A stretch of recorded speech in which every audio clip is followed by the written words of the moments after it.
ওরে বাবা, বাবা আসবার আগে কাটতে হবে। ওরে বাবা, ওরে বাবা, ওরে গদাই, ওরে গদাই। হচ্ছে কি ব্যাপারটা? এই যে গদাইটা হবে আবার কি, কতগুলো কাপড় জামা সুটকেসে ভরবার চেষ্টা করা হচ্ছে। সেটা দেখতে পাচ্ছি। কেন আমরা কি বেঁচে নেই? আহা, বেঁচে থাকবেন না কেন, তবে মরে বেঁচে আছেন। আপনাকে তো আমার কাছে পাওয়া যায় না, আপনি তো বড় কর্তার লোক। দাও দাও, আমাকে দাও। তাহলে আপনি সব গুছিয়ে দেবেন বলছেন? হ্যাঁ। বাহ, ভেরি গুড, ভেরি গুড। বলি, যাচ্ছ কোথায়? কলকাতায়। কেন? কাজ আছে। বাবু জানেন? চলে গেলেই জানতে পারবেন। ব্যাস, তারপর হোক আর কি এক চোট আমার উপর আর মায়ের উপর। কেন চোট কেন হবে? ও, তুই অফিস যাওয়ার কথা বলছিস? আরে গিয়ে দেখে অফিসের সমস্ত কাজকর্ম একবারে আপ টু ডেট। তো দেখতেই পাচ্ছি তোমার কাজের ঢং দেখে। আরে গদা, কার সঙ্গে ঘরে গল্প করছিস? তার সঙ্গে আবার তোমার গুণধর ছেলের সঙ্গে। এই তুই কখন এলি? এই তো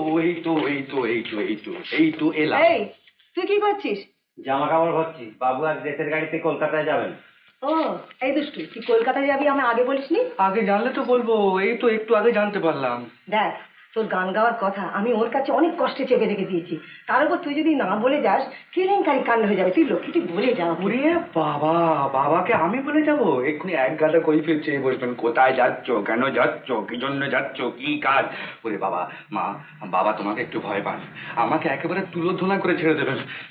এই তুই এক্ষুনি যাচ্ছিস? হ্যাঁ মা, এক্ষুনি যেতে হবে। অবশ্য ট্রেনের ঘন্টাখানিক সময় আছে, একটু সুখান্তর বাড়ি হয়ে যাবো।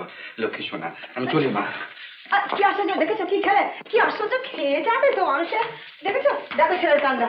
আরে কবে ফিরবি? 7 দিন পরে।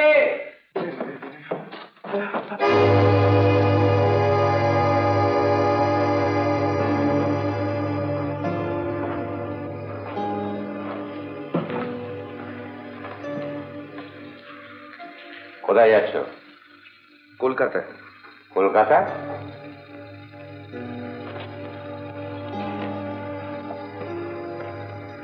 এদিকে এসো।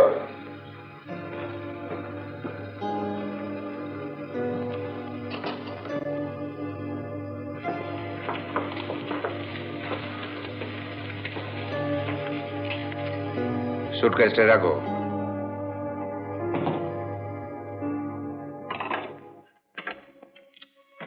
অফিস যাওনি কেন? একটা কাজ ছিল। হেল উইথ ইউর কাজ। সুইস ফার্মের অর্ডারের অ্যাকাউন্টটা সাবমিট করবার কথা ছিল, সেটা কমপ্লিট করে রেখে আসুনি কেন? বলো, সেটা কমপ্লিট করে রেখে আসুনি কেন? এর জন্য কোম্পানির যে 2 লক্ষ টাকার অর্ডার ক্যান্সেল হয়ে গেল, তার জন্য দায়ী হবে কি তুমি? ওসব হিসেবপত্র করতে আমার ভালো লাগে না। সেরা ব্যাপারটা কি হয়েছে আমায় বলবে তো? তোমাকে কি বলবো, তুমি এর এক বর্ণ বুঝতে পারবে না। হিসেব করতে ভালো লাগবে কেন? টাকা রোজগারের চেষ্টা তো আর করতে হয় না। প্রয়োজন মনে করি না, আর টাকা রোজগারটাই জীবনের সব নয়। ও, তাই বুঝে এখানে ওখানে ফুর্তি করে বেড়াও, লোকসানটা গায়ে লাগে না।